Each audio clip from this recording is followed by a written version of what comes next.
I'd like to call this committee of the whole meeting of the Arlington Heights Village Board to order on Monday, October 10, 2022, and ask if you would all please rise and join the Village Board in the Pledge of Allegiance.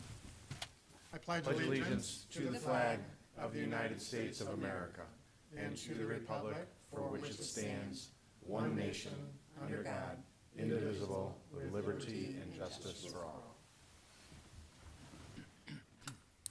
Would the Deputy Clerk please call a roll? Trustee Canty? Yes. Trustee Grasse? Yes. Trustee Scaletta? Yes. Trustee Baldino? Trustee LaBedz? Here. Trustee Bertucci? Here. Trustee Schwingbeck? Trustee Tinaglia? Here. President Hayes? Here. Well, we just have one item, very exciting new business to discuss here this evening. That's the discussion of a pre-development agreement with the Chicago Bears.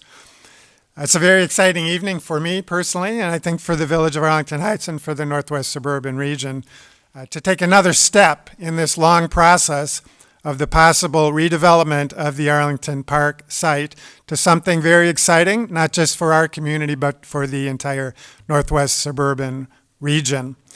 We're very pleased to be joined by representatives of the Chicago Bears here this evening. It's not the Chicago Bears team, but it is a team representing the Bears, their organization, and we very much appreciate their presence here this evening. And you'll be hearing from them as we go out through our agenda this evening.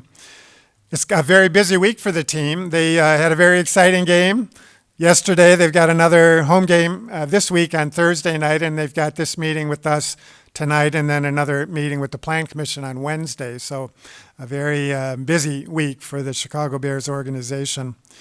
I've enjoyed very much working together with the people here this evening and the whole organization at the Chicago Bears. It's a first-class organization that has exhibited nothing but professionalism and sincerity from day one regarding their intentions for the redevelopment of the Arlington Park site. And I just want to thank George McCaskey, Ted Phillips, and all the members of the organization for the great relationship that we've established so far in this very long process. We've been at it for about a year and a half now.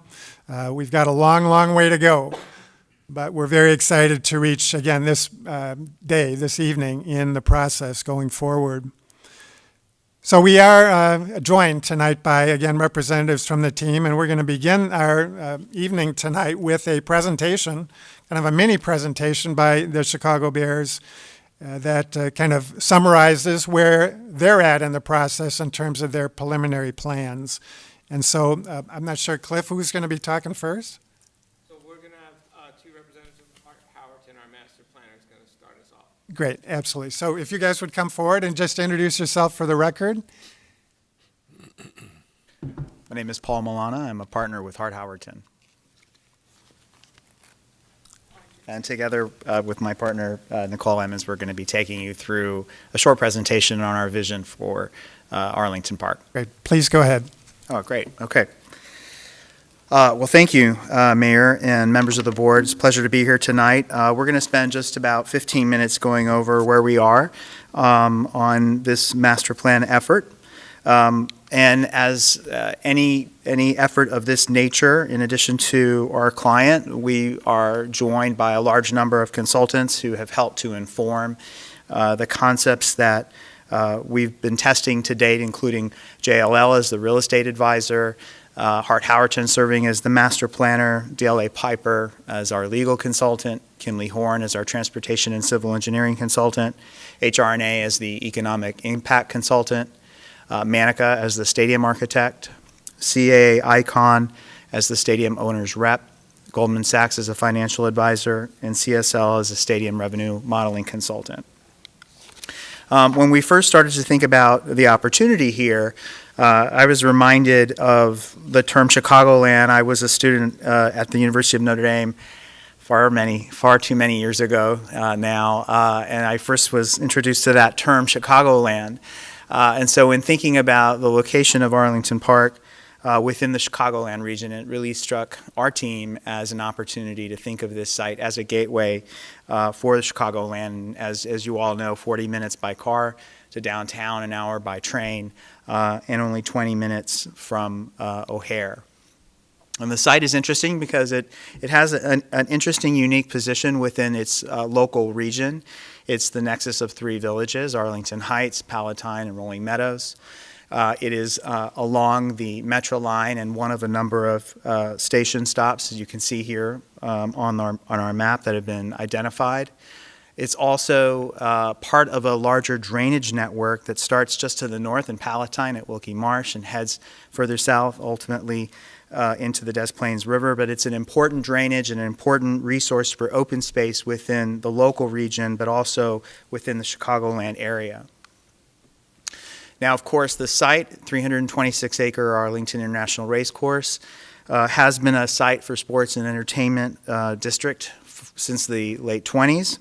It's accommodated 35,000 people at events, 15,000 parking spaces, and it's one of a number of racetrack sites that our firm has had an opportunity to study. So these are two others, both in California, the top one, Bay Meadows in San Mateo, which is part of the San Francisco Bay Mid-Peninsula community of San Mateo. This is also a transit-oriented development, and it's about 80 acres of mixed use of employment, a mix of housing, high school, open space, civic uses, retail, locally serving retail. And then the one below that is Hollywood Park, which is in Inglewood, which is part of the Los Angeles region and the home of the Los Angeles Rams and the Chargers. SoFi Stadium was recently constructed there, and the Super Bowl was held there last year. And in 2028, the LA 28 Olympics opening and closing ceremonies will be there. And this also has a fairly broad mix of uses, including office and residential, 2,500 units of residential, in fact, retail, hotel, civic, open space, and has really become a center for the South Bay communities of the LA region. And each of these sites had their own unique qualities, and their solutions for those sites were tailored to their setting and to their local context and the opportunities that they presented. And so we believe that this site has as well its own unique opportunity. And we start by really just understanding how big the site is. I mentioned that it was 326 acres. It's about a little over a mile east to west. It's about a mile on the diagonal, just shy of half a mile north to south. And it breaks down also in what we call a human scale, which are these circles, which are a 5-minute walk from center to edge, 10-minute walk from edge to edge. And that is synonymous with what most people would consider their neighborhood. So if you take that circle and lay it on top of your neighborhood, it's interesting how universally, really, regardless of where you live, that 5-minute walk becomes your neighborhood nexus. And so our site is really two neighborhoods, an eastern portion and a western portion. We also study context and want to understand what's around us so that we can respond in kind and be good neighbors. And as you can see on this diagram, to the east and north and south, we've got largely residential neighborhoods. And then to the north and west and directly adjacent to the site is a combination of office, light industrial, and emerging multifamily residential. And then with the resource of transit, you can see here the transit station identified, the length of the platform identified. Transit has sort of two zones of influence. There's the 5-minute walk zone and the 10-minute walk zone. And the 5-minute walk zone is preferential for regionally attractive uses such as employment, regional retail, destination uses, higher density residential, regional open space. The 10-minute walk is perfect for people who might want to live in a transit-oriented community and walk to transit to get to other places. And so we have these two qualities within a transit-oriented development, the sort of 5-minute zone and the 10-minute zone. Stadiums are somewhat an exception to that. We know people will walk much longer distances from a parked vehicle or from a place that they become a pedestrian to get to the stadium. They'll walk much larger distances than the 5 or 10-minute walk. If we lay this 5-minute walk circle on top of your own downtown, where we are now, the transit-oriented downtown for Arlington Heights, you can see that the grain of the blocks within the village are different within that 5-minute radius than they are just immediately outside of that. And that reflects that quality of the 5-minute walk having a higher density and more regionally attractive set of uses. And similarly, if you look within the region at Lake Forest, the same pattern of development occurs within that 5-minute walk zone. We also study the topography of the site and try to understand the qualities that are inherent in the geology of the site. What you see here is that the site drains generally to the center to Salt Creek, which is part of that larger corridor of drainage. And over the years, soils have deposited, and that's what that form in the center of the topography diagram is. But you also see that there are higher elevations. On the east side, those elevations were manipulated for the racetrack itself, for the grandstand, and to hold in the track. So those aren't really native topography. Those were created topography, but you can see the underlying native topography is very similar to its adjacent areas to the north and east and south. And then along the west, we have an area of higher elevation moving west, and then being also supported by the Highway 53 and the elevated portions of that highway, as well as the rail moves to the northwest, it begins to elevate. So we have slightly different conditions east and west with topography. So when we started to think about how the site would break down into components, it seemed fairly clear to us that the east side had the opportunity, given its adjacency to transit, also the fact that it is both from a grade perspective and visually connected to its surroundings, that it could really serve as a mixed-use center for the area, and that the west side would be adaptable as a regional destination, that it would have visibility from Highway 53.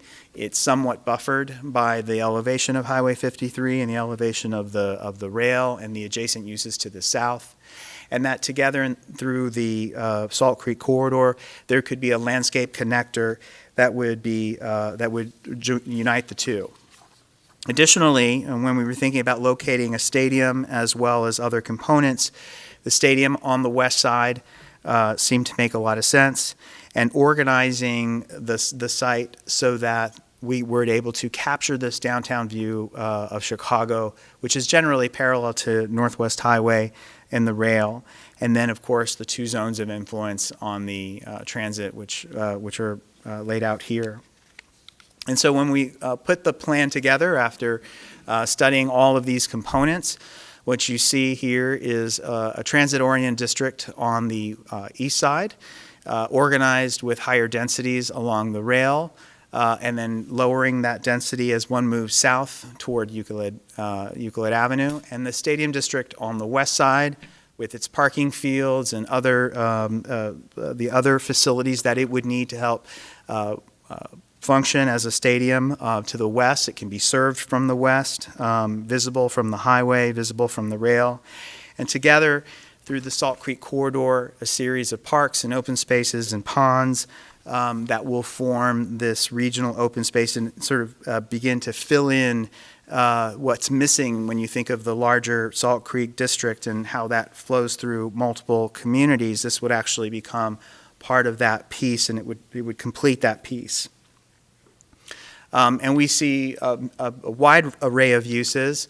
This diagram just puts some color on how this version of the master plan anticipates potential uses. So thinking about the employment uses along the rail, thinking about regional destinations such as retail and entertainment uses that would support both event days and non-event days, hotel sites, performance venue, higher density residential, medium density residential, lower density residential as one moves to the south.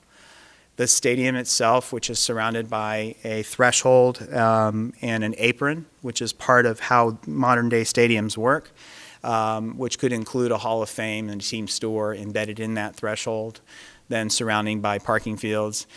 And then a uniquely beautiful network of ponds and parks and open spaces that could accommodate tailgating, as well as getting out on those ponds themselves, and really becoming part of an active recreation component for the community.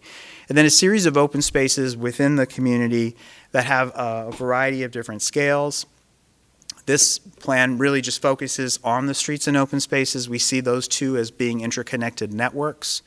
And you can see that there is a large central open space within the transit district called Arlington Park, which has that orientation back to downtown Chicago, as well as an orientation toward the stadium. A welcoming opening park at Wilkie, which we were calling Wilkie Park. This Salt Creek Greenbelt, which again is that system of drainage ponds and open spaces and trail networks, a combination of both deep water ponds and more native marsh-like ponds. A welcoming square at the Arlington Park Station Square, as well as neighborhood parks that would be scaled and programmed to be appropriate to the density and uses that are surrounding them. And you can see here how we marry that open space pattern and the street network with the necessity of managing things like stormwater. And so what you see here is how the streets and open spaces will naturally drain toward the Salt Creek corridor. They drain to the south and they drain to the center, and that drainage gets picked up in the open spaces and becomes part of the green infrastructure that we would imagine for this new community. And those open spaces will take on various different scales and characters. The more regional open spaces, such as the Salt Creek Greenbelt, will have an opportunity for deep water ponds, more native marsh-like wetland ponds, trail networks, public art, active recreation to get onto water, and we'll have completely different environments during the winter than they will in the summer. Or the larger event spaces such as Arlington Park itself. And we look around within the region, Chicago, as well as in other cities within the country, and see how parks are used, whether they're passive during the midweek, or yoga at night, or a 5K run, or having food trucks on the weekend, or a celebration in advance of a game.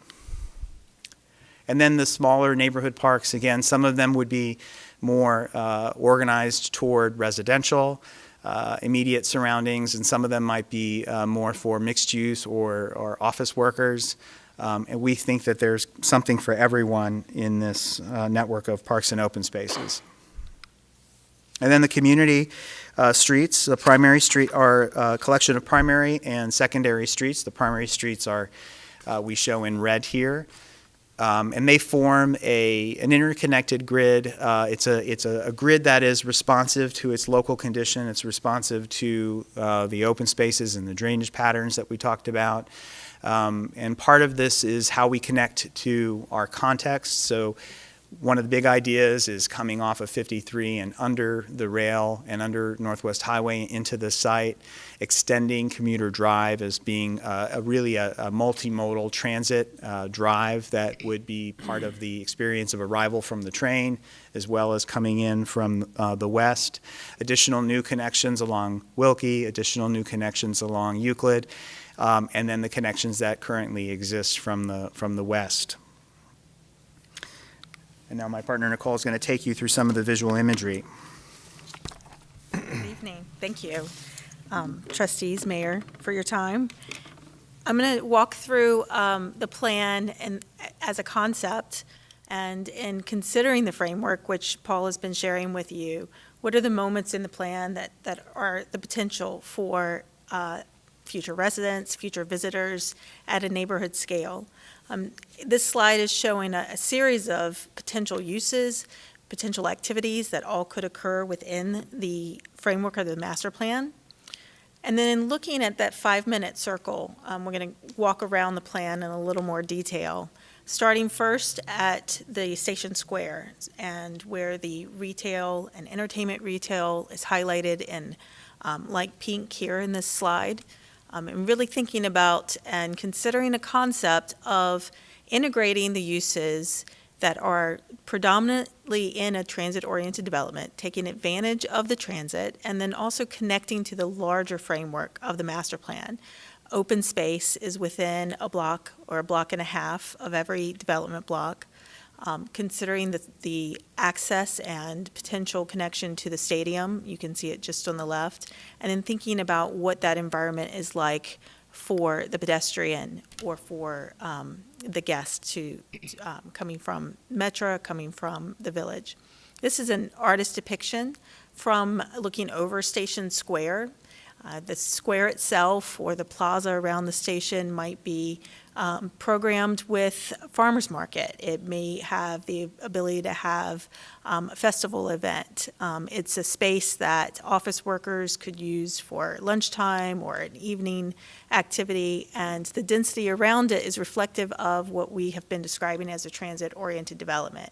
The higher density uses the multifamily, the employment, and then in addition to that, the retail and retail entertainment, which you see here in a diagonal street leading towards the Arlington Park Central Green, as well as a stadium. So it is a plan that conceptualizes the day-to-day activity of this development, as well as the potential for events and event spaces to come alive on game days or other event days.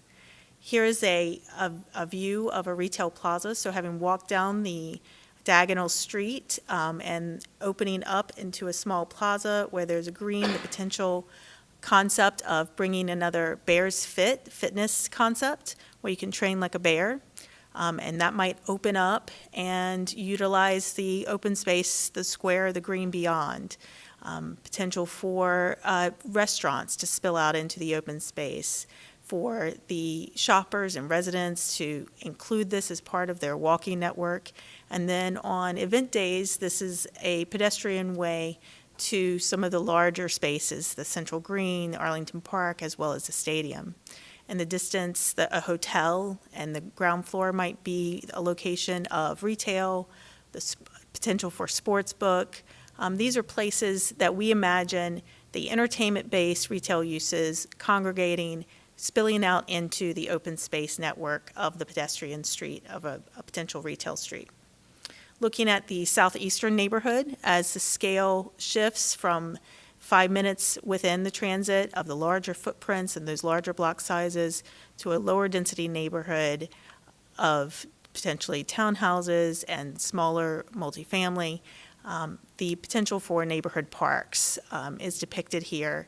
And the idea of a park that's scaled to the uses around it and reflects the intended use of the park. So this may be a potential for a small playground, potential for space where there might be game tables or benches for sitting and enjoying the evening. Coming along to the southwest, this is the entrance today along Salt Creek would be an improved entrance coming through with Salt Creek on one side and traveling north with the larger pond and park structure.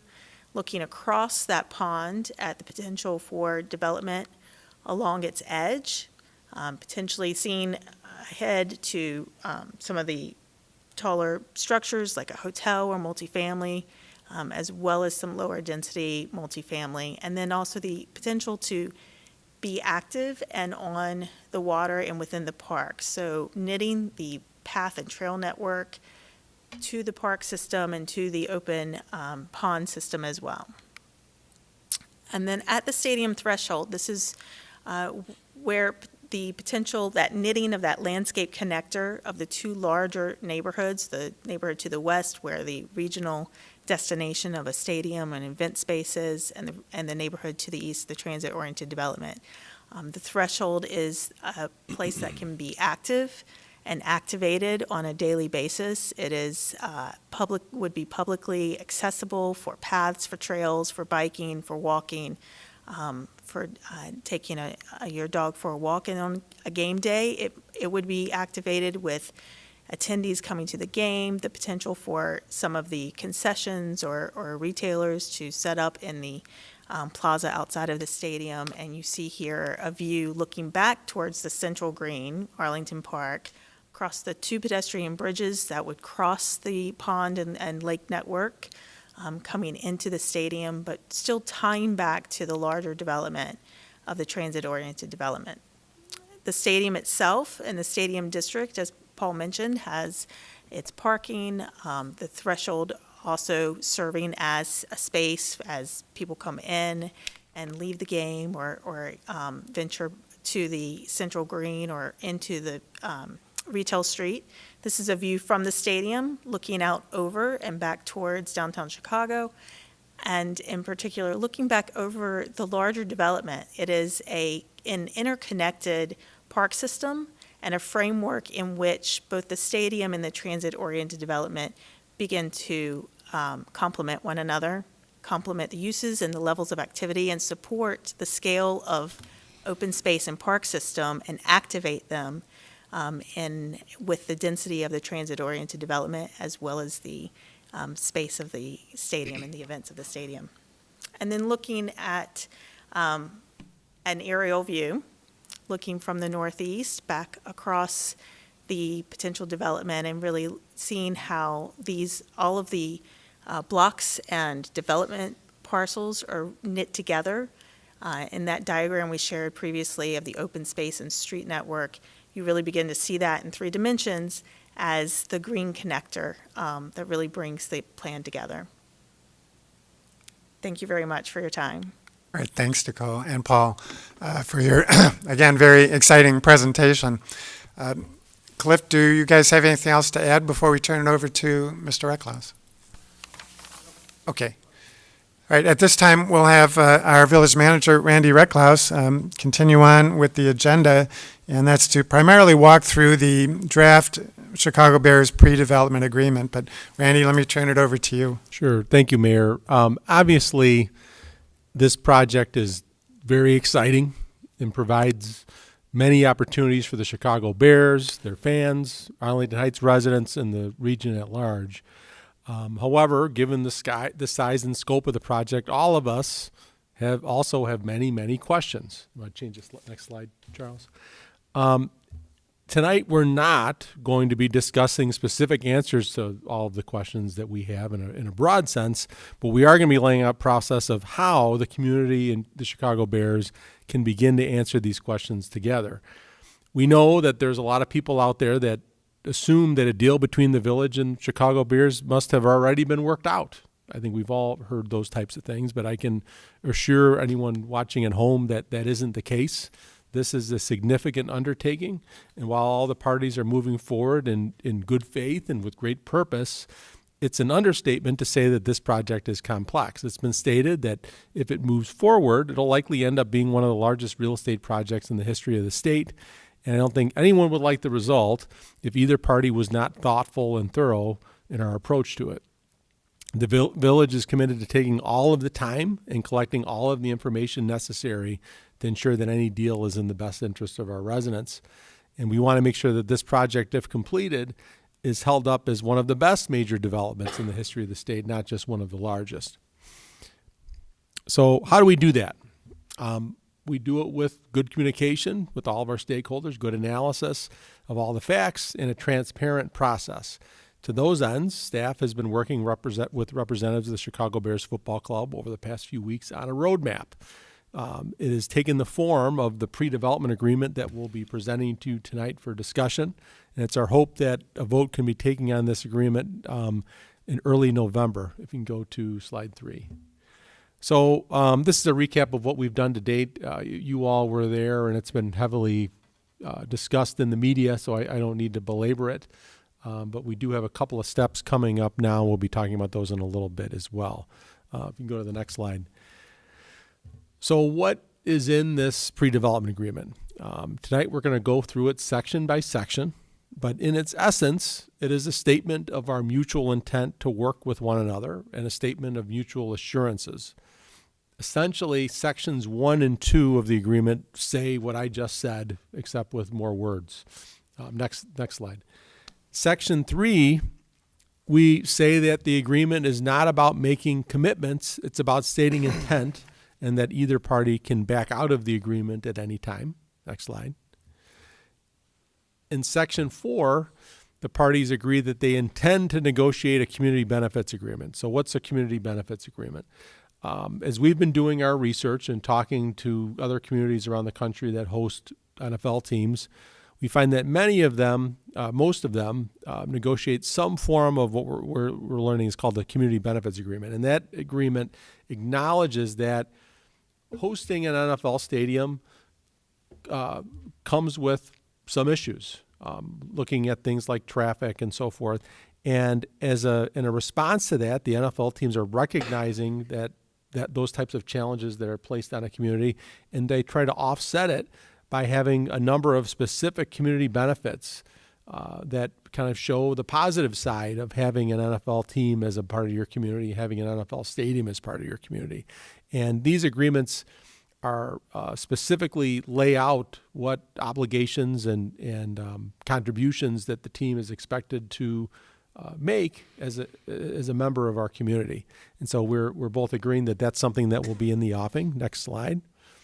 Paul went over the site plan, Paul and Nicolle, so I'm not going to belabor it. But one thing I do want to note is that this agreement does not bless or endorse this exact plan necessarily. It does say that the conceptual site plan reflects the broad goals of the village and the Bears. But again, before the village approves any particular arrangement of building roads and infrastructure and other components, a lot of work is going to need to be done. You can go to the next slide. Such as we're going to be looking very closely at the feasibility and impact of the different elements of this project, including traffic and transportation, the environment, economic feasibility of the project for the Bears to make sure this is something that can be successful to them. Secondly, also looking at the economic impacts and benefits of the project to the village and other local governments that serve this area, and other broader impacts to the community. Next slide. I'm going to turn things over to Charles at this point, who's going to talk about the zoning and comp plan aspects of this. All right, thank you. So Section 6 of the PDA talks about a possible amendment to the village's comprehensive plan. As we discussed in the meeting in September, the existing site is designated mixed use on our comprehensive plan, which is appropriate, but clearly it did not contemplate a stadium or an NFL stadium. We have a stadium there now with the racetrack. The underlying zoning allows a special use for that racetrack. But clearly the comprehensive plan did not envision the development that we're talking about. So the right step to do would be to prepare an amendment to that comprehensive plan with a master plan for this site, somewhat similar to what we did a couple of years ago for the South Arlington Heights Road corridor, similar to the Hickory-Kensington redevelopment area, similar to our downtown master plan. So it would be a high-level plan that talks about goals and objectives and sets forth the framework, and it would also be based upon various studies that we would hope to receive at a preliminary level, dealing with some of the things that the village manager just mentioned, preliminary traffic and parking.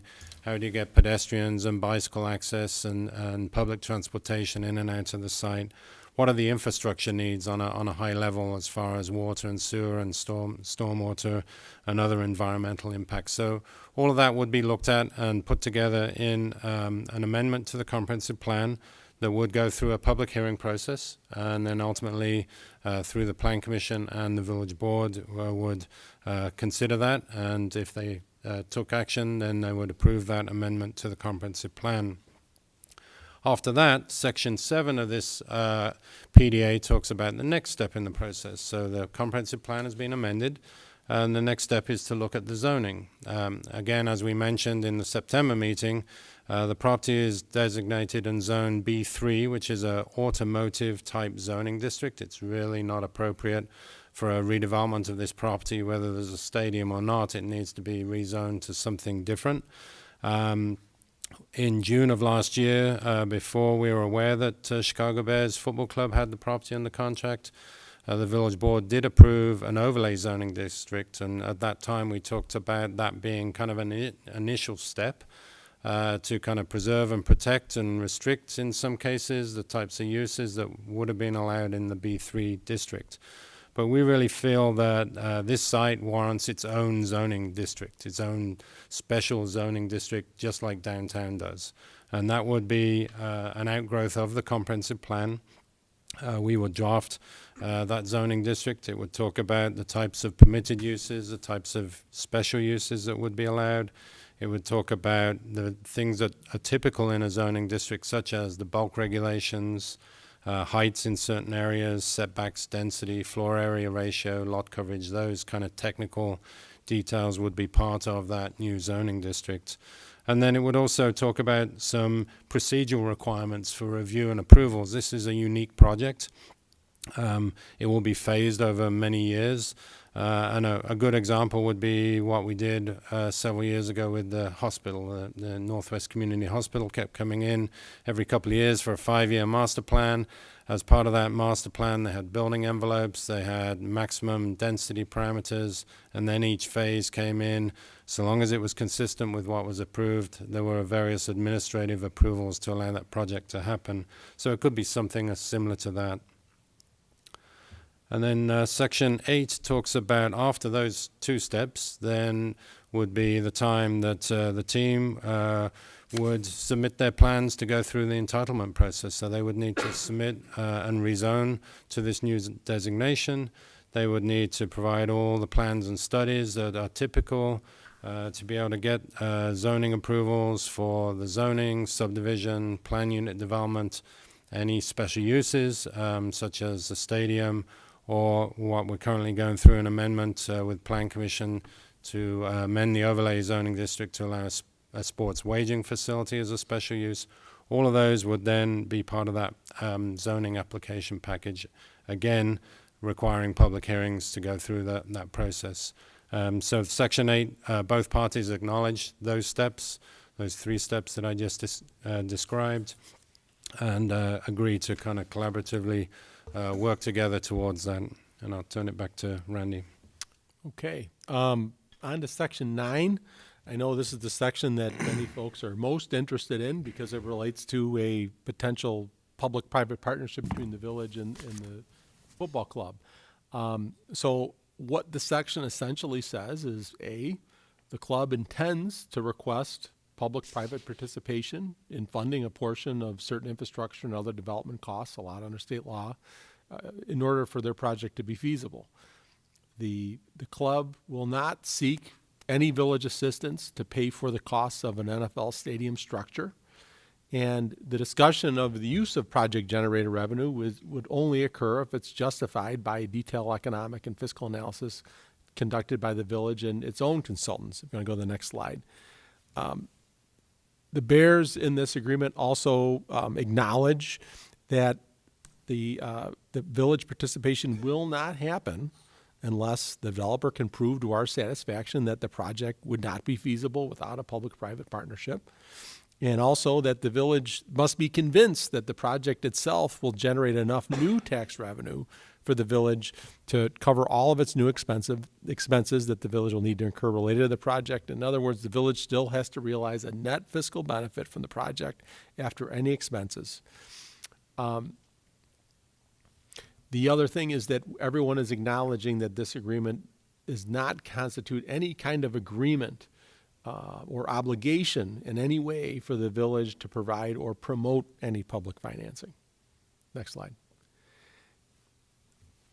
The one other thing I was going to mention is it's not shown above, but we do outline some examples of the types of public financing that could be used potentially if we meet all of those thresholds. And I know a lot of people talk about TIF, but we certainly aren't only talking about TIF. We're talking about many other types of potential revenue the village could consider that come directly from the site, such as special service areas, special sales or food and beverage taxes from only the businesses within this site, parking taxes within the site, etc. The point is that if we get there, and we are very far from there, there are many, many options for revenue that would not impact any current residents of the community. The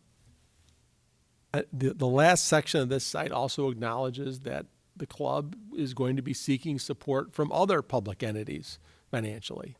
And the village agrees that it will work in good faith with the club on those efforts as long as such assistance serves in the best interests of our residents. Go to the next slide. Section 10 is pretty straightforward. It basically just says that we're agreeing that there will be good cooperation between all parties in terms of communication, and that we'll be holding a number of public meetings for all the items of interest before we go forward. Next slide. Costs. It's important to note that the cost section relates to the village's costs as part of the review project, not costs for the project itself. Basically, this section acknowledges and formally ratifies an arrangement that's been in effect since April, where the Bears will cover any of our extraordinary costs that we have to incur as part of our review of the project. How this works is like anything else, the village chooses and hires its own consultants and team. We pay our own consultant and team, and if those expenses are deemed to be appropriate extraordinary expenses related to the review of the project, then the club will reimburse us our costs.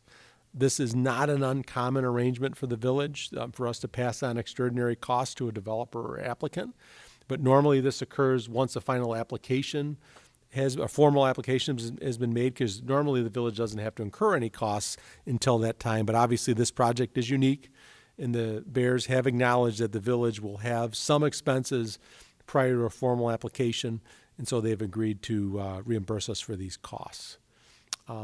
Section 11 is really the last substantive section in the agreement. I'm going to go to the next slide. So one more back. There you go. So in terms of the immediate next steps, obviously based on the input that we received from the board and any additional from the club, we will finalize the pre-development agreement, the overlay district amendment that would allow the notion of a sports wagering facility as a special use is running on a parallel track. The public hearing for that item is on Wednesday. We are hoping to be in a position to place both the pre-development agreement and the overlay district amendment on the November 7th Village Board meeting for discussion and approval. The club is expected to make a purchasing decision later this year or early next year. Next slide. So if the club decides to purchase the property and move forward, what does that look like? At that point, they will begin their preparation of plans and studies, especially initially the financial, economic, and traffic and parking study.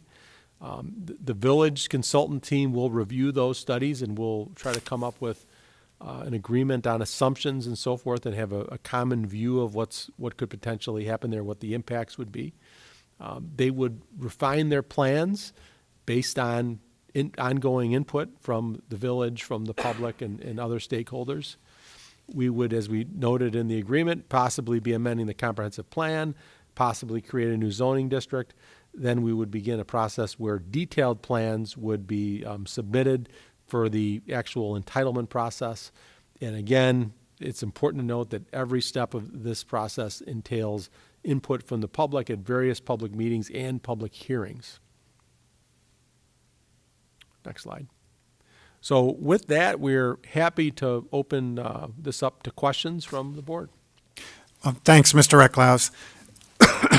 As Randy has indicated both here this evening and in his memo, this draft pre-development agreement is the result of much, much hard work between the village staff and the Chicago Bears organization. I just want to thank everybody for their contributions to this effort to get us to this point here this evening. Again, it's been a lot of hard work, a lot of wordsmithing, a lot of back and forth, and certainly this is something that I think both sides have felt comfortable with presenting to the board tonight. And so I would like to just turn it back over to the team for just a second and ask either Mr. Stein, Mr. Shadle, whoever wants to address the board as to the process in developing this agreement and whether or not it meets your needs at this point in the process.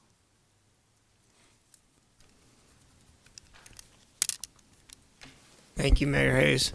I just want to say, I want to also thank you and your staff, and Mr. Reckloss and Mr. Passman and everyone else for everything they've been doing involved in this. And they've been extremely professional and very thorough and, at all times making sure that everything that we are doing, that this process is in the best interest of the village of Arlington Heights and the surrounding communities. I just want to thank you each for that. It's been a pleasure. We look forward to this, to be a good neighbor, to be a good partner, and to continue this. I'm sure this is one of many, and we're also very excited about this. I also appreciate you acknowledging our schedule this week, and you nailed it. And but this is very important to us, and it's a pleasure. And I'm sure each of you are extremely busy as well. So thank you to all the village board trustees for your time so far to this date in considering this project. As far as the project development agreement, I'm going to bring up our attorney, outside counsel, Paul Shadle from DLA to speak on that. Thank you. Thanks, Mr. Stein. Thanks, Cliff. Good evening, Mayor, trustees.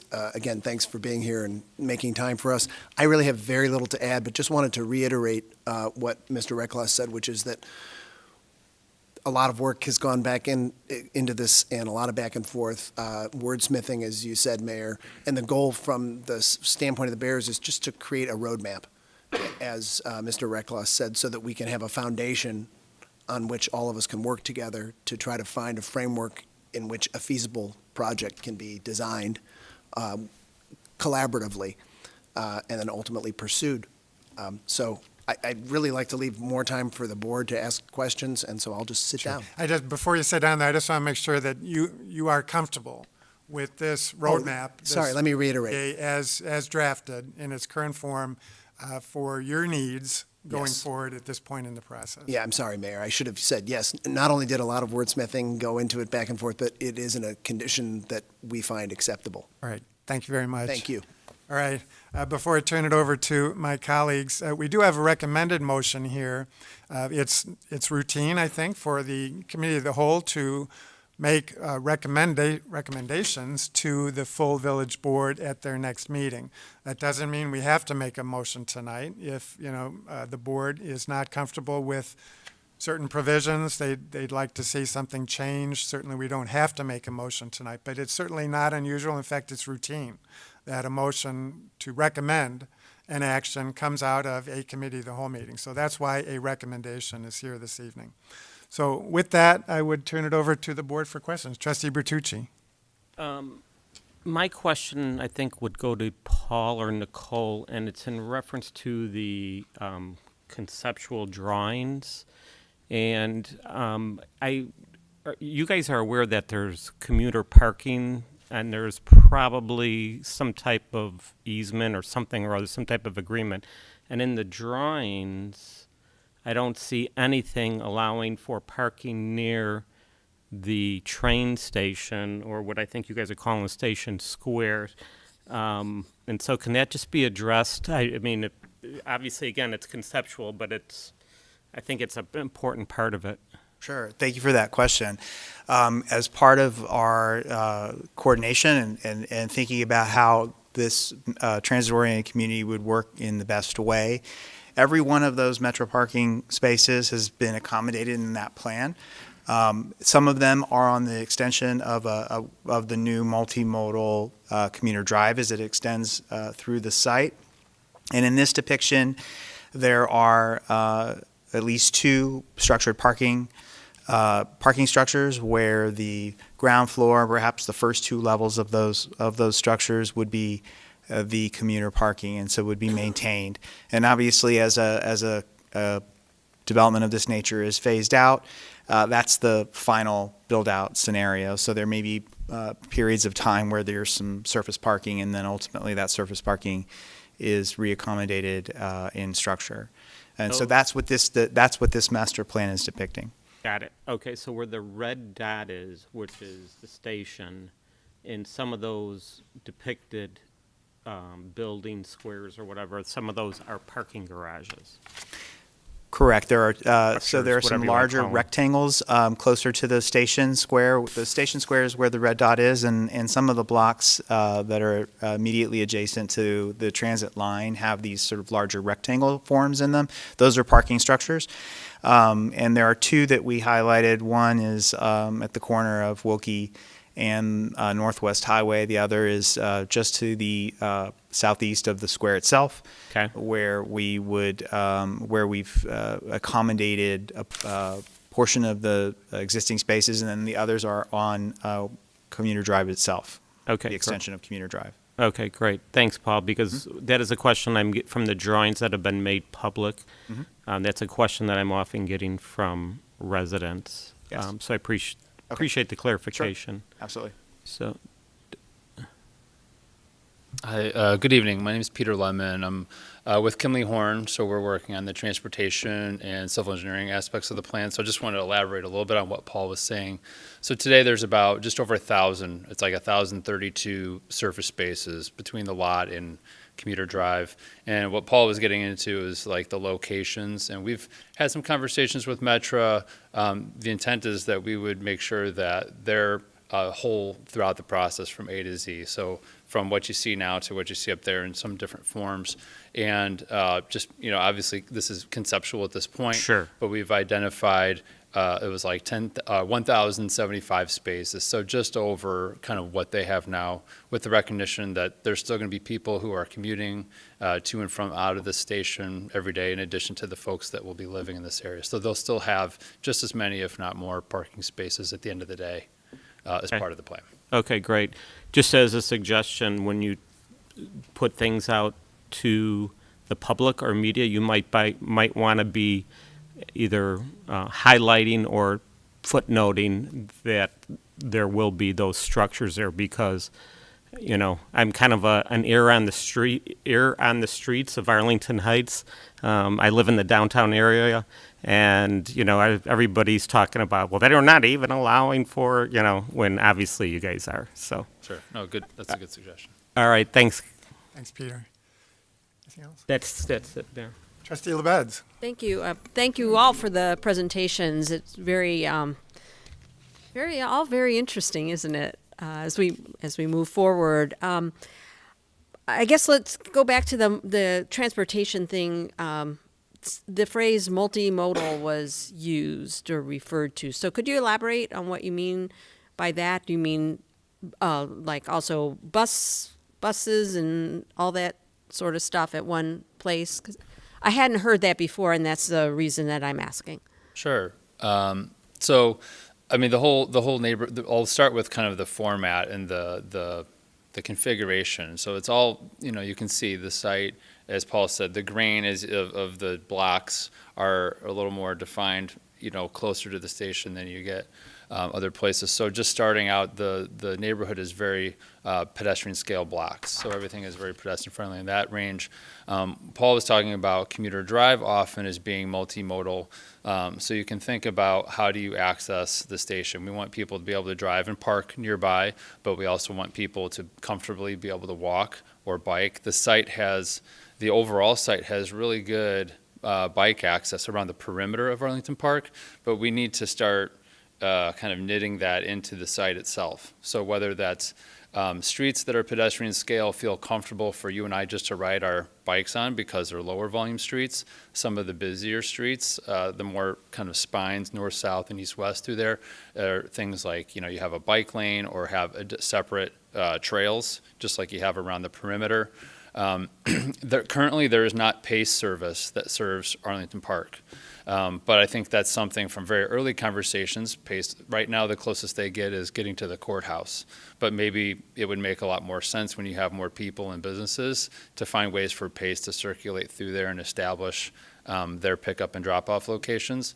And certainly during events, it's very possible we might have off-site parking options as well, 1 mile, 2 miles away, where we would want to start having shuttle buses pick up and drop off and using commuter is kind of that section of where we envision a lot of that pickup and drop off. So on an event, you can imagine some of that street isn't really for through traffic. It's really people getting to and from the metro station, people getting on and off of buses and walking, and really not dealing with a lot of the vehicular conflicts. Oh, okay.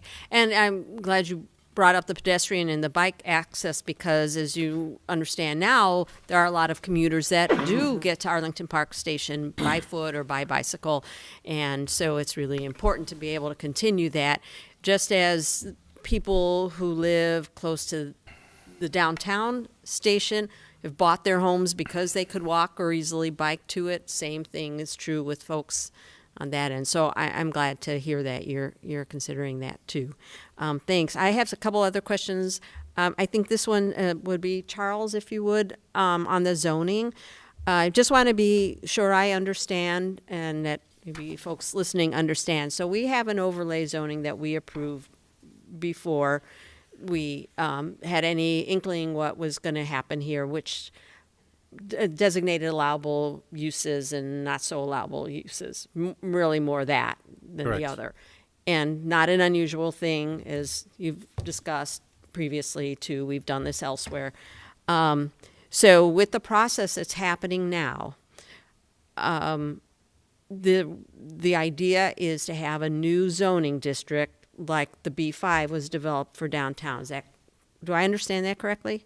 That's correct. We have not started. We would start drafting a new zoning district after the comprehensive plan amendment to set that framework for what the vision of this property is. Right now it's B3 automotive underlying zoning, and then with an overlay zoning district. We could continue to amend that overlay zoning district, but it would be very piecemeal. It would make more sense to create a whole new district just for this property. And that's typical with what we've done in other areas as well. And then that would incorporate any of the uses that we wouldn't want that we designated in the overlay zone, correct? So most of the uses in the overlay zone, there's about 24 that are prohibited. Unless there was a desire to have one or two of those uses allowed, those would not be included, but there would be a whole new set of uses that would be allowed in the district, whether they be permitted uses or special use, such as a stadium or, for example, sports wagering facility. Okay, I just want to make sure, I was clear, and anybody else who might be listening would be clear about what the kind of intent is for that. So thank you. And then I had one more question, and that has to do from this agreement, and it had to do with the Bears have agreed not to ask for any funds for a stadium structure. What does that really mean? What is the stadium? Is it the stadium itself, the walls, and that? What about the parking area, things like that? Do we have some thoughts about what does that mean? Sure. I'm happy. Because that's a big deal to people. No, I get it, and it's a fair question. It means the stadium structure itself, the stadium building. And that's really sort of because of where we are in the process, at the point in the planning, very preliminary stage of the planning, that the team did feel comfortable agreeing to that and acknowledging that they would seek no assistance for that structure itself. But say parking that's related to that's not part of the We structure. have not explored that yet. Okay, that's fair. All right, thank you. Those are all the questions I have. Thank you, Trustee LaBedz. Trustee Tinaglia. Thanks, Maurice. Gosh, where to begin?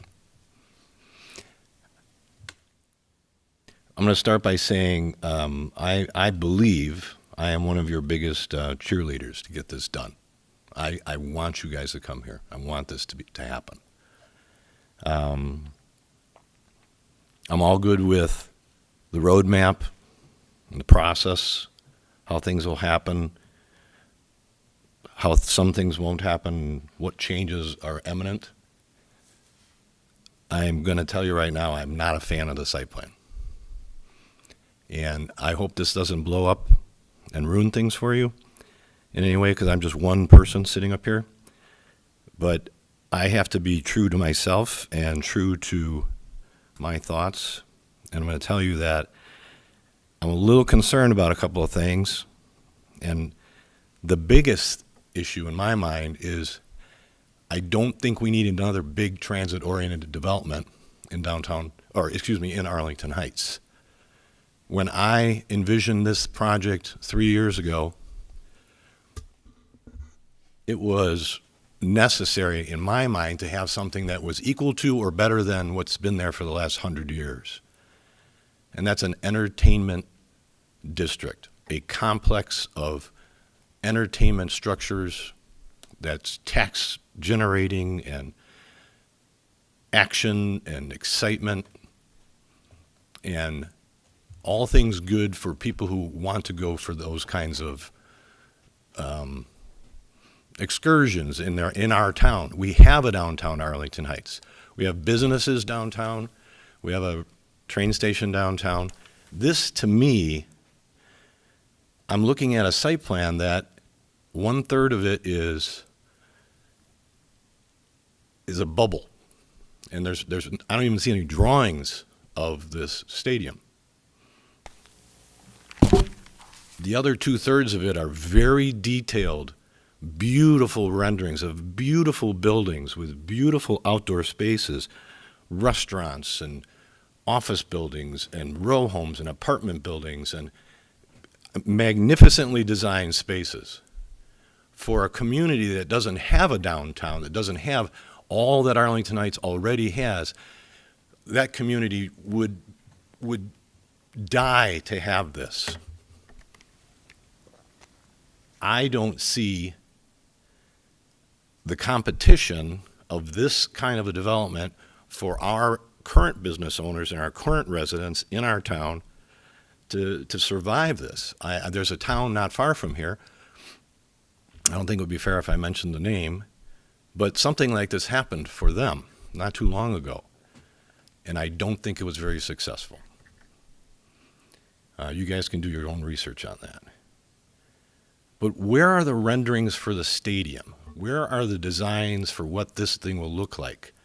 And why is it that we have 1/3 of the whole site for the Bears and the other 2/3 are for everyday, regular, beautiful, transit-oriented development that could happen in any town for any reason? Take a cornfield, take an old racetrack. You guys showed a few examples of that from California or wherever else that was. And that's great, but not here. Not here. I can't get my arms around this. I think you guys are going to build a wonderful stadium whenever we get to see what that'll look like. Right now it's just a glass bubble. And I'm sure you'll design a beautiful one. But who's going to build all the other 200 acres of this? Some developer, I would imagine. Or maybe many developers. Maybe the land will get sold off into lots of small pieces. I want to see more. I want to see a heavier emphasis on the entertainment part of this. That other 200 acres on that end of the property, in my mind, is a missed opportunity. So if this were before me right now to vote on as a site plan individually, I would vote against it. I would say no. No, thank you, for those reasons. I don't think our businesses in our town off of the train station right over here could overcome this, because there'll be so many wonderful new things just like what we already have, and I think it would be too difficult. But if you bring in the Bears and you bring in something else equally wonderful for the other part, more open spaces, Hallis Hall, things that make that whole section more exciting and more beneficial to the public, a place to go, a place to explore, not a place to just go and get a restaurant ticket or rent an apartment or take an office space, because that could happen in any town, anywhere. This, to me, needs to be more. I have 30 notes here, and I don't want to take any more of your time. I'm going to close by saying I'm all in on getting this done for this redevelopment agreement, but I can't buy into this site plan. I can't buy into what it means and how detrimental I think it'll be for the majority of the businesses in our town and the residents and how this works. So, however that plays out in your redevelopment agreement, and if I'm the only one who votes no on it, then I guess it doesn't matter, but that's where I'm standing on this. I want you guys to be successful, but I don't want it to just be something regular, something bigger, better, more. That's it. I'm going to give the team a chance to respond at this time. Let me just say in response that what's before us tonight is the draft pre-development agreement, and certainly not a final plan in any way, shape, or form. And so I think that's clearly understood by both us, by the team, and by our residents. Hopefully, we'll make it clear this evening, and the press will help us make it clear that we do not have any way, shape, or form a final plan before us tonight. That's a long ways away. And if I can, I understand that, and that's why I'm prepared to vote in favor of this redevelopment agreement tonight. I need you guys to understand that, in my mind, this conceptual plan is so far from where I think it needs to go that I cannot mislead you into thinking that I would go along with this and 3 months or 6 months or a year from now thinking that, oh, I blessed this before, because I can't. That's all I'm getting at here. Okay, is that fair? Please, Mr. Stein. Yes, thank you, Trustee Tinaglia. And really, this is the reason we're here. This is very preliminary and conceptual. We're not there yet. We're here to receive your individual feedback as well as the community. We started meetings with a lot of local stakeholders, Chamber of Commerce, school districts. We've had focus groups. We intend to meet with businesses. And your feedback is valuable. And we also understand your frustration about not seeing a stadium design, and we're just not there yet. That's what everybody is waiting for, and there are a lot of hurdles we need to overcome, and we will have that if we close. And that's something that we can all be excited about. But your feedback, it is our intention for the property to be complementary of the village and to drive economic revenue to the rest of the businesses in the village. And so, but your feedback is extremely welcome. I'm also going to have Mr. Shadle comment as well.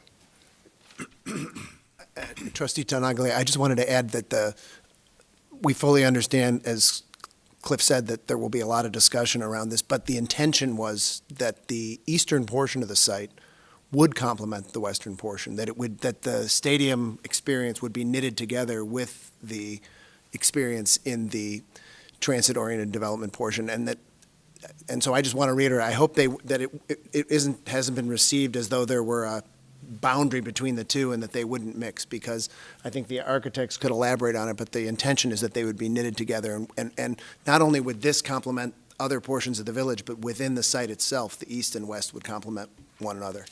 But we understand that there's a lot of work to do. No, and I can appreciate that. I understand what you're saying. Imagine if you would sitting on this side of the table and just a resident in town here as well. There's a lot of energy here tonight focused on there's some beautiful renderings you guys presented. They're just beautifully designed and presented renderings. Why is there so much energy spent on the TOD part of this, transit-oriented development part? And nothing, all the views were away from the stadium. And that's what we're here for. I'm not here to approve a transit-oriented development. That could be on a farm field anywhere. I want to see what this stadium is going to look like. I want to see why it's so special and why we should have it here.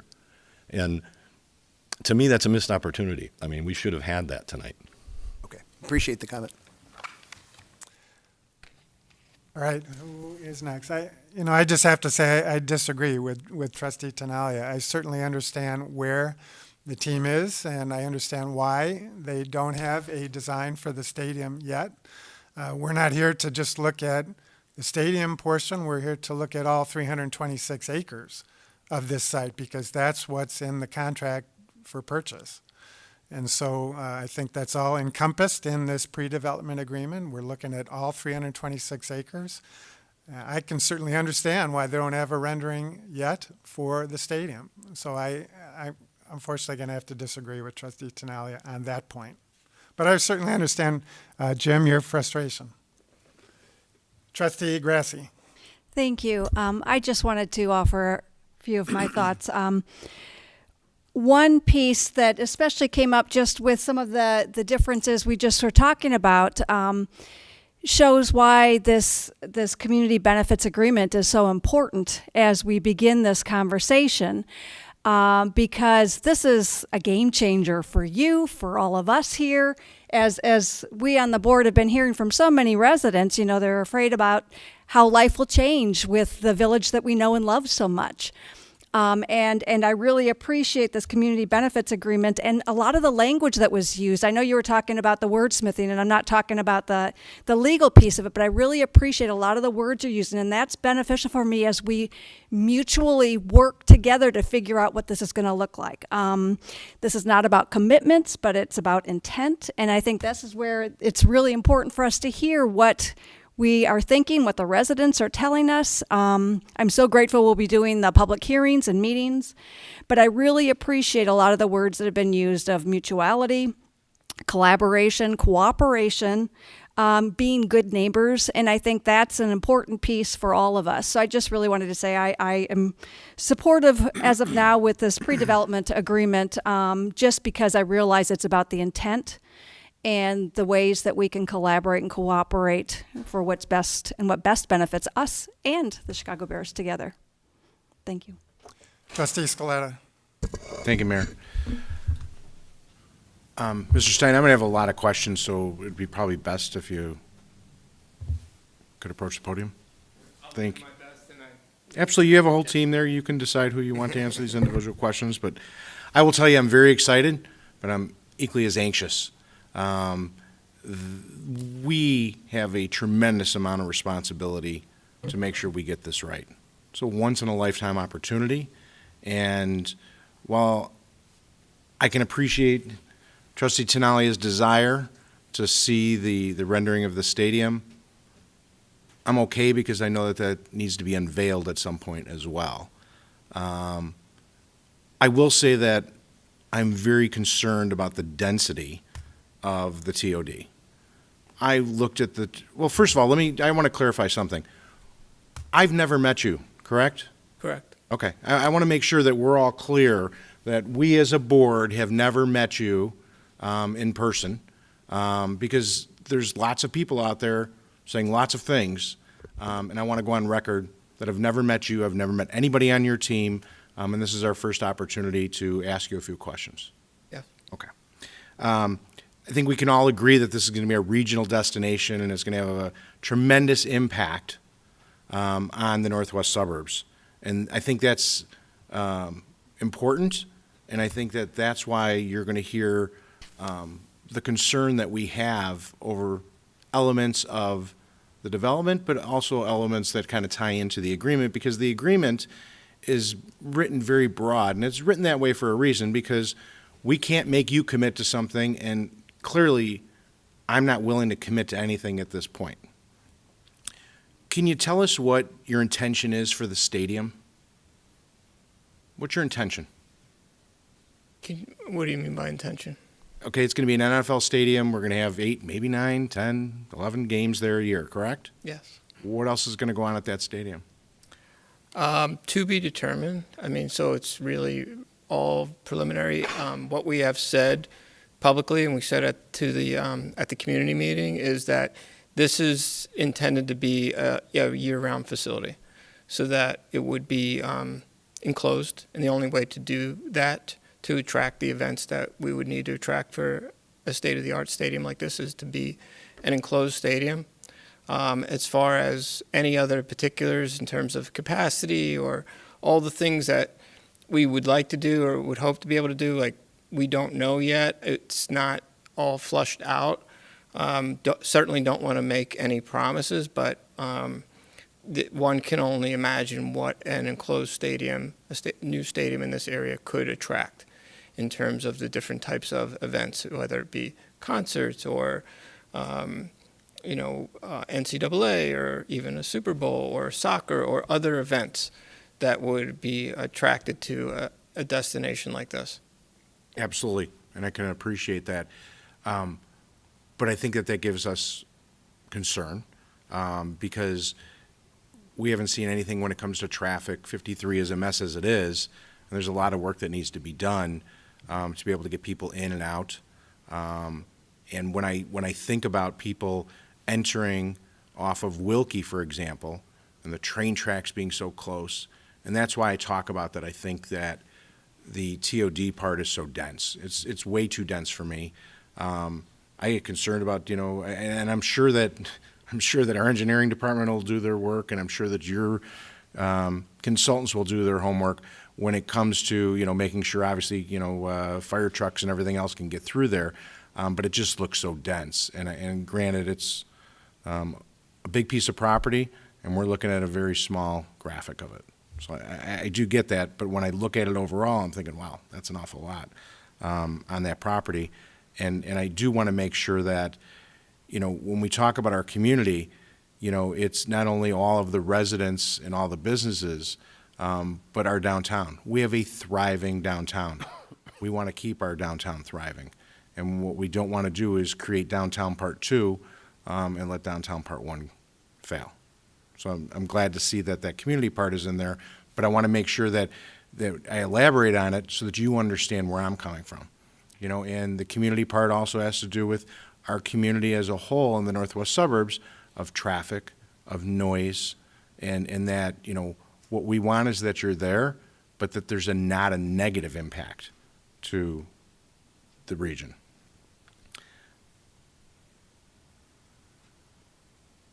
I'll leave that for the architects. So is there anything about the property that you know about that we don't know about at this point that's going to negatively impact you? No.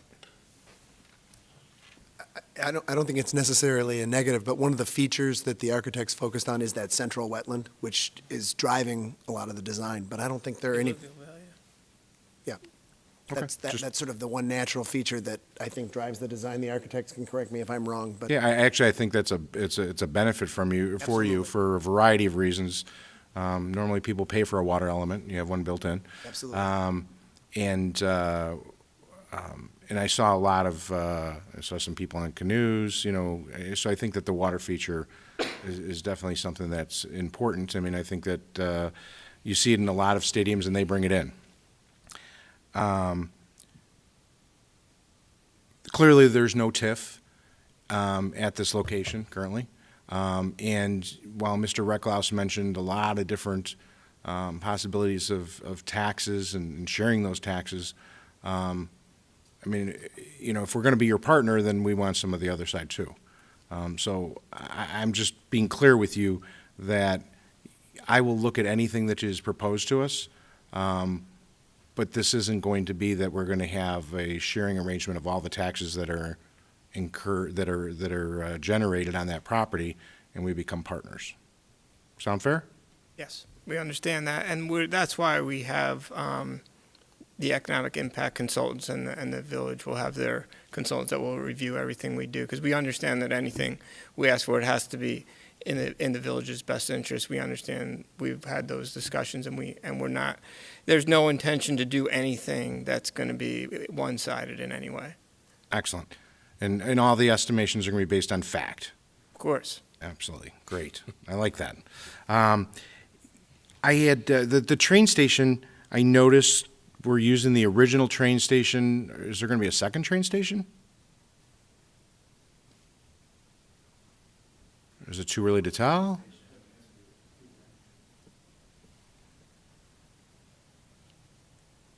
So I think what you're getting at, is there another station maybe west, closer to the stadium itself? Right now, we aren't thinking that way.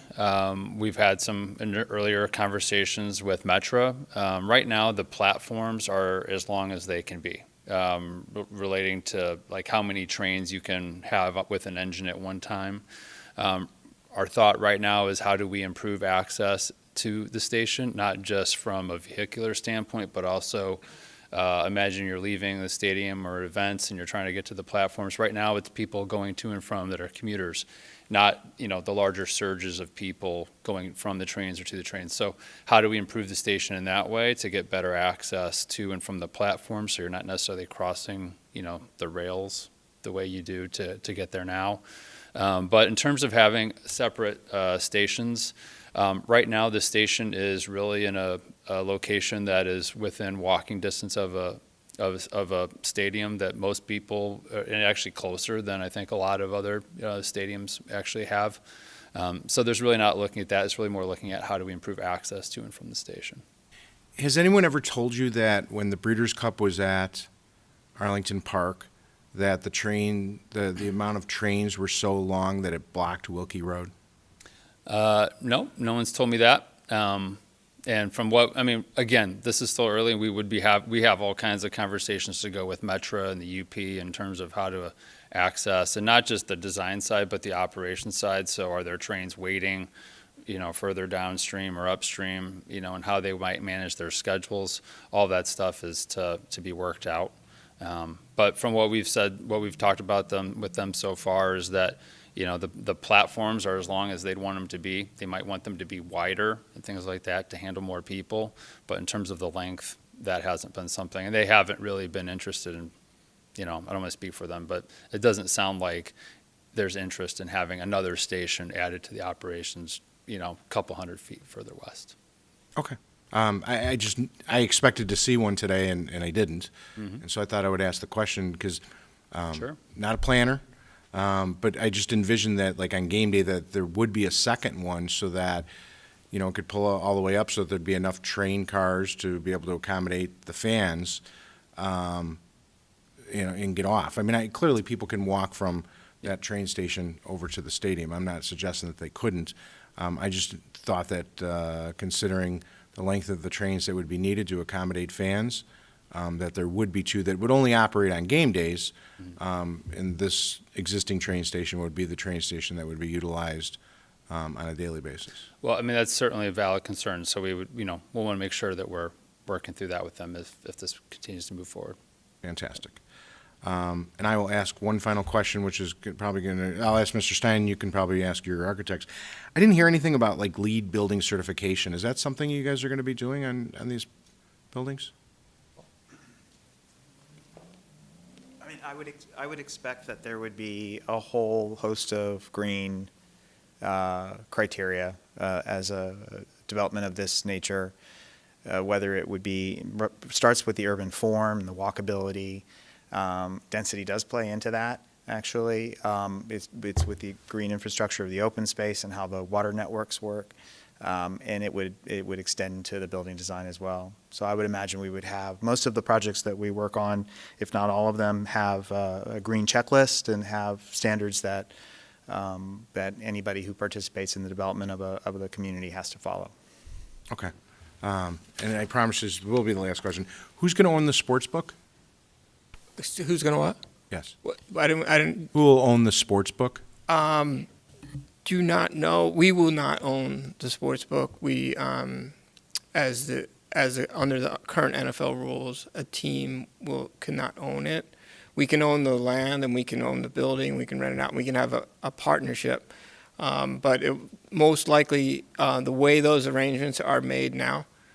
So in all the states that have a sports book, which is Arizona and Ohio and Washington D.C., in New York, all the places that they're legalized sports betting, they partner with a sports betting operator. So we have a sports betting operator sponsor right now, but those would be the entities that would likely hold the sports wagering license. So it would be a licensed sports betting operator. And it's obviously you guys are interested in having that on property. That's why you're petitioning for that, correct? Yes. And so it's valuable to the overall development? It is valuable. We haven't quantified what that value is, but we do know that with all the new developments in any stadium or arena, where sports betting is legalized, there is a sports book involved in it. So you'll see, even in Chicago now, in Wrigley Field, United Center, they all have their sports book plans that have been unveiled. Thank you. Further questions? Trustee Canty. I want to thank everybody for the presentations tonight and the explanations. I will keep this short since I am the last one to speak. I'm very glad to see that we are putting together this non-binding agreement so that we can level set expectations. I think that's incredibly important to the process, and so I am in favor of that. I share both the concerns that my fellow trustees have raised and the excitement that they have raised. I hear both from the community. I feel like we've seen a version of this image before. I think this is one that you used in September, maybe for the community meeting, and so this has been out. I still have some trepidation about the flow of traffic within the site and onto the adjacent roadways. And I know we have a long way to go. We still have traffic engineers to hear from, and there's a lot to be done.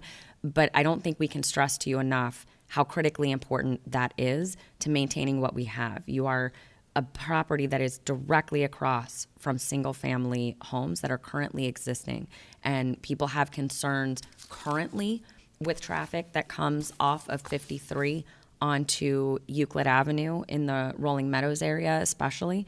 And I don't think that those concerns will ease with a development like this if we don't take the traffic congestion seriously.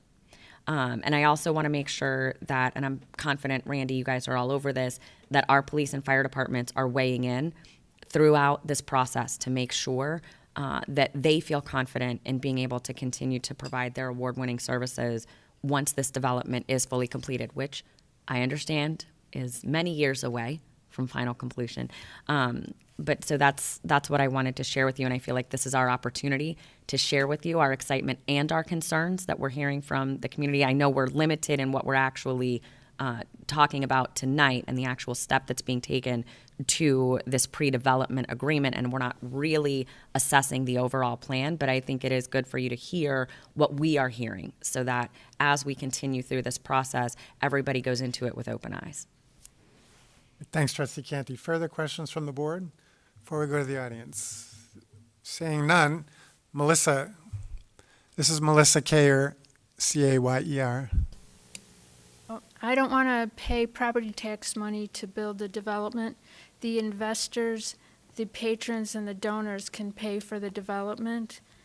And I thought the racetrack was not going to sell to another betting facility. All right, thanks, Melissa.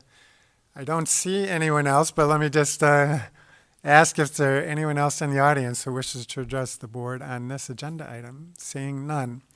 Back to the board for further, anything from the staff before we consider a motion. No, all I will say is, I mean, I think these are all great questions, and obviously what we're talking about tonight is a process of how do we answer these questions to everyone's satisfaction. And that's really what we're looking for tonight is kind of looking at this roadmap so we can go on this journey and figure out the answers to all these concerns that have been raised. I think that's well said, Randy. It is a journey. It's going to be a long journey, but this is a necessary step in the process, and I feel comfortable that this pre-development agreement really addresses the issues that we need to address and properly addresses those issues at this particular time, at this point in time. And so I would certainly encourage a recommendation to approve it at our next meeting, but I can't make that motion. Trustee Grasse. I move to recommend approval of the pre-development agreement with the Chicago Bear Football Club, LLC, at the November 7th, today, 2022, or at the November 7th, 2022 Village Board meeting. There's a motion by Trustee Grasse. Is there a second? I'll second. Can I ask just a point of order? There is a second by Trustee Bertucci. Ask a question? Go ahead. Okay. So I didn't really look at the motion until Trustee Grasse read it. don't we recommend to the village board approval? Or maybe that, I mean, it talks about the village board meeting, but it's, usually we make a motion to the village board to approve.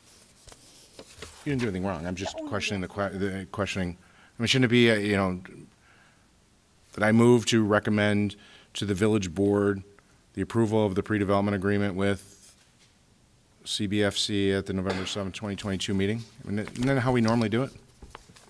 We make a motion to the village board. Yeah, I believe you're right, Trustee Scaletta. I mean, I think, as we put this together, I mean, I think the intent is still the same, but you're probably correct. That's more consistent language than what we typically do. Okay.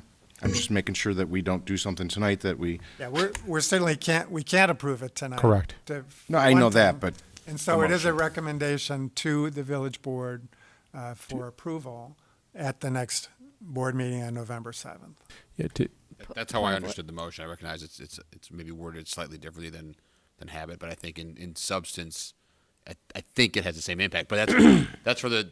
Well, you better think right because you're the attorney. But it's what you all. It's how you all interpret. Obviously, if the motion you think is not what the board intends, that's appropriate for discussion. So what? No, but you're correct, Trustee Scaletta. We normally, this is a recommending body. We can't take any official action. That's absolutely correct, Mayor. On this.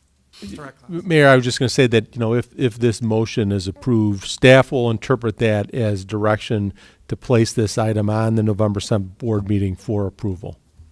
Right. I'm good. Trustee Canty. I do think, just for clarity to the public, that we should make the motion say what we intend it to say and not leave it up to interpretation. I think that's where we find ourselves in trouble, right? And that's where boards go wrong. We leave it up to guesswork. Okay. So I would move that we amend the motion that is currently to recommend to the board that they approve the pre-development agreement with Chicago Bears Football Club, LLC at the November 7th, 2022 Village Board meeting. Second. That then, right. There's a motion to amend by Trustee Canty. Who made the second? Trustee Scaletta. Any further discussion on the motion to amend? All those in favor say aye. Aye. All right, now we'll vote on the motion as amended. And all those in favor say aye. Aye. Any opposed?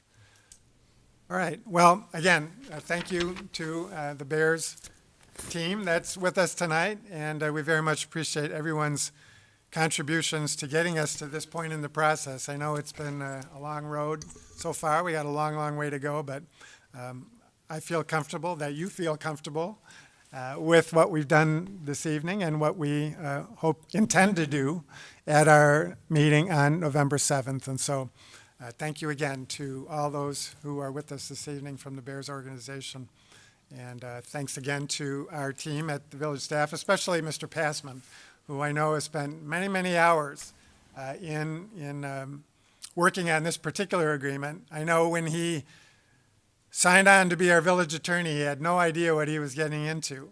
But he's done just a great job, and so we very much appreciate, Hart, all your great work. Thank you, Mayor. I appreciate the kind words. Thank you very much. It's Not been a pleasure. only in this, but everything. It's been a pleasure working with everyone on staff and the board and Chicago Bears and getting to this point. So looking forward to the next phases. All right, thanks. All right, any other business to come before the board? Just real quickly. Go ahead, Trustee Bertucci. I want to thank all parties involved and just, look to Section 5, Part B, where it says the parties agree to cooperate in good faith to refine and modify the conceptual site plan. And I think what Trustee Tinaglia and the rest of us were doing was just talking in good faith. So you could take it as good faith that where our comments were coming from. Is that a good statement, Trustee Tinaglia? Trustee Bertucci, I think I was clear that I feel like I am one of, if not the biggest cheerleader for having you guys come here. Please don't misunderstand what I said in any way, shape, or form aside from that. I watched the Bears lose a game on Sunday and I almost cried. I want better. I want better in every way. And my world involves design. And when I look at this site plan and I think about what's there and the opportunities are there, that's all. I want you guys to make it wonderful. That's all. That's my hope. All right, if no further business, I'd entertain a motion to adjourn. Move to adjourn. Second. Motion by trustee Scaletta, second by trustee LaBedz. All those in favor say aye. Aye. Any opposed? Thank you all for joining us this evening.